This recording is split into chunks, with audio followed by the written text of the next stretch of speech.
A Venn diagram is a way of displaying multiple groups of information and showing the connections between them. The most basic type of Venn diagram starts with a circle. And in that circle, we place all of the information relating to a particular group A, whatever that happens to be. We'll see in a bit the sort of things that that might be. But all of the information for group A goes in that circle. We then introduce another circle. And in that circle, we put all of the information that belongs to group B.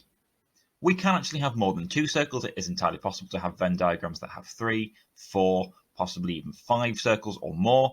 Generally speaking, we see 2, maybe 3. Once you get past 3, you're starting to get very complicated. The idea is, with a Venn diagram, if we just think about the simple 2-circle case, that all of the information relating to group A goes in the circle A somewhere, and all of the information relating to group B goes in the B circle somewhere, but then there's this overlap in the middle, and in that overlap goes all of the information that belongs to both groups A and B. There are certain pieces of notation that we need to be aware of with Venn diagrams. The filling in of the Venn diagram is usually reasonably easy to do, and we'll see in an example in a bit that that's the case.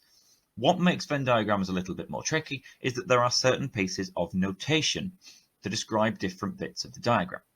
Well, the first thing we need to do, we need to add one more thing to this diagram. We need to add a box around the outside to box the whole thing off. We'll see in a bit why that is the case, but that is the most basic Venn diagram. And there are different parts of that diagram that we might want to talk about, we might want to describe. Well, the first one that we might want to describe is this bit here, this overlapping bit in the middle. Well, we've already said that that is all of the information that belongs to both groups A and group B.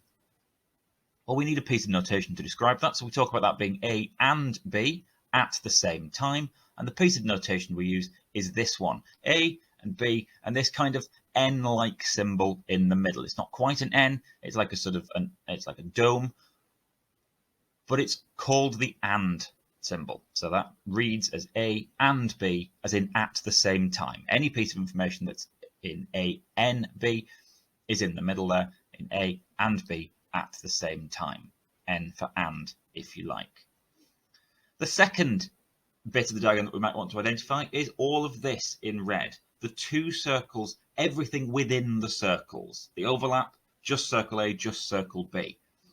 And we talk about that being A or B. So any piece of information that's anywhere in those circles is in A or in B. And we need a piece of notation for that, and that is the OR symbol, which is the upside down version of the AND symbol. It's a U, if you like, a U-B, U for OR. The third piece of notation we might need describes the whole thing, and this is why we have a box around it, because it might be that we have some pieces of information that we want to put on our diagram that actually don't go in the circles, so they need to go in the surrounding bits. So the whole thing is enclosed in this box, and this box is called the universal set, or everything, if you like, and we use a curly E for that. You might see that written, say, in a past paper question a little bit more flamboyantly, but it is still a curly E, E for everything, the universal set. Because all of the information that we're collecting, all of the information we're given has to go somewhere in that diagram. It's just that it might not necessarily go in either of the 2 circles. One final piece of notation that we need for our Venn diagrams is to talk about things that are not part of certain bits of the diagram. We might, for example, talk about everything not in A.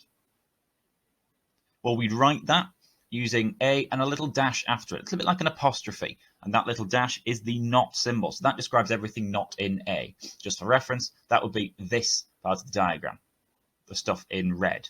The white is everything that's contained in A. The red is everything that's not in A. We might talk about everything not in B, in which case we'd write B and a dash, and that would be this part of the diagram here in red, everything that's not in that white circle B. We might also talk about slightly more complicated nots, something like everything not in A or B. Well, everything not in A or B would be A or B, a UB, and then a little not symbol afterwards. a little dash, and that would be this in red. It would be the stuff that's just in the box and not in the circles. Final thing we need some information to actually put in our Venn diagrams. Then we can bring it all together, look at an example, and work out how this notation all works. We need some information to put in. Well, what kind of information might we be putting in our diagram? Well, the information that we need to put in a Venn diagram will be presented to us in this kind of way. It will be a pair of curly brackets with the information contained inside it. And this is called a set. And a set is just a group of information, a group of numbers usually, some data that we are going to put in our Venn diagram somewhere. And how sets are described? Well, there's different ways they could be written. A set could just be a collection of numbers, 1, 3, 5, 8, 11, 12. Just a collection of numbers, list of numbers contained within those curly brackets, making it a set. And those numbers would have to go somewhere in our Venn diagram. Our set could be given as more of a descriptor. It could be something like even numbers, in which case we can only put even numbers in our diagram, not odd numbers because it specifically says even numbers. Or it could be something like numbers less than 10. The implication there is whole numbers, and the implication there is positive numbers, numbers bigger than 0, but it does depend on the context. It depends on the data you're collecting. So they are sets. Now the idea is you'll have one set that will link to group A, one set that will link to group B, and probably some that will go in the middle in both. Let's have a look at an example. So here in this example, we have 3 sets given to us. We are told that the everything set is the odd numbers less than 30. We are told that set A is the numbers 3, 9, 15, 21, and 27. And we're told that set B is the numbers 5, 15, and 25. And part A of this question says, complete the Venn diagram to represent this information. And notice that we have been given the basics of a Venn diagram, 2 overlapping circles and an everything set box, which has helpfully been labeled for us as E. First thing we're going to do, we're going to look at this everything set, because that's our start point. Because all of the information in the everything set needs to be contained somewhere in that diagram. So we're going to have a look at this. The everything set is the odd numbers less than 30. And the very first thing we're going to do, we are going to write down, just off to the side, all of the information in the everything set. So we need the odd numbers less than 30. So we're going to write them down. 1, 3, 5, 7, 9, 11, 13, 15, 17, 19, 21, 23, 25, 27, and 29. Now, all of those numbers, all 15 of those numbers need to be contained somewhere in this diagram. They either need to go in one or both of the circles, or they need to go in the box around the outside. And if we've written them down to the side, then we know which numbers we've got to use, and we can cross them off as we put them in the diagram. Okay, next thing we're going to do, we're going to label up our circles. Well, we need one circle for group A, for set A, and one circle for set B. So I'm going to label them A and B. It doesn't really matter which way we're going to do this, but I'm going to go for A and then B in that order. Now what I'm going to do is I'm going to look at the 2 sets. I'm going to look at set A and I'm going to look at set B, and I'm going to see if there's anything that's in both of them. Because anything that's in both of them can go in the middle.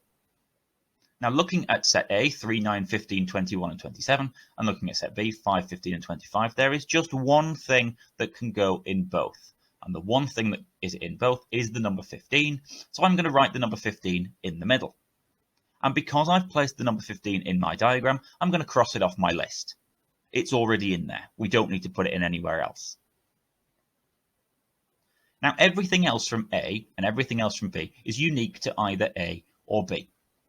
So I can now fill those in. I'm going to do set A first. So the 3, the 9, the 21, and the 27 need to go in that diagram somewhere. They need to go in circle A, but they can only go in circle A. So we're going to put the 3 in, the 9, the 21, and the 27. I'm going to cross the 3, the 9, the 21, and the 27 off my list because they are in the diagram somewhere. I'm going to put the 5 and the 25 in B because they are the other numbers that are contained in that set B. And I'm going to cross those off my list as well, 5 and 25. They are in there. And I've dealt with the A and the B. At this point, it's worth pausing and noticing that the information contained in the circles is correct. It's worth this check, in fact. Just focus on the circle A, so that's this one here. All of the numbers from set A, 3, 9, 15, 21 and 27 are contained in that circle somewhere. Yes, the 15 is in the overlap, but it is contained within that circle A. If we were to look at circle B, 5, 15 and 25 are contained within that circle somewhere. So all of the information from A is contained in A, and all of the information from B is contained in B. Now, we still have numbers in our list. We still have numbers in our everything set. 1, 7, 11, 13, 17, 19, 23, and 29. They need to go in that diagram somewhere. So where are we going to put them? Well, they can't go in the circles because they don't belong to A and they don't belong to B. So they are going to have to go in the box around the outside. So we're going to have the 1, the 7, the 11, the 13, the 17, the 19, the 23, and the 29. And that was easy to do because we've crossed off the ones we've already used. It's just the ones we haven't crossed off when we get to the end. They can go anywhere in that box. I've written them along the bottom so it stays quite neat, but they can go anywhere in that everything set on the outside. All of the numbers from the everything set are now contained in our diagram, and we have finished filling in the diagram. Now, filling in that diagram then helps us to do part B of the question. A number is chosen at random from the universal set E. What is the probability that the number is in the set A, U, B? Well, first thing we need to do, we need to notice this A, U, B.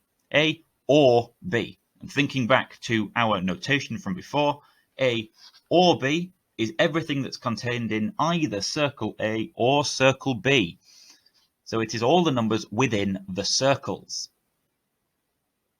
We are looking for the probability, so I'm going to write that with my probability notation. P and then AUB in brackets. Probabilities are given as fractions, remember. So I'm going to set up a fraction. On the bottom of the fraction, we need the total number of possible outcomes. That's the total number of numbers that are contained in that diagram. We're choosing one of them. How many are there in total to choose from? Well, there's 1, 3, 5, 7, 9, 11, 13, 15, 17, 19, 21, 23, 25, 27, 29. That's 15 numbers in total. Now we are choosing from A, U, B, hopefully, because we're finding the probability of that. A, U, B is the two circles together. So that's the 3, the 9, the 21, the 27, the 5, the 25, and the 15 in the middle. How many numbers is that? Well, that's 7, giving us a probability of 7 out of 15. 7 out of the 15 numbers are contained in that A, U, B, A or B part of the Venn diagram. The Venn diagram's a way of presenting information in a easily digestible way to show the links between them. Common kind of question, part A, finish the Venn diagram. Part B, find the probability for a certain part of the diagram using this set notation. And again, the filling in of the Venn diagram is fairly easy to do. What makes it tricky is the notation, the N and the U symbols.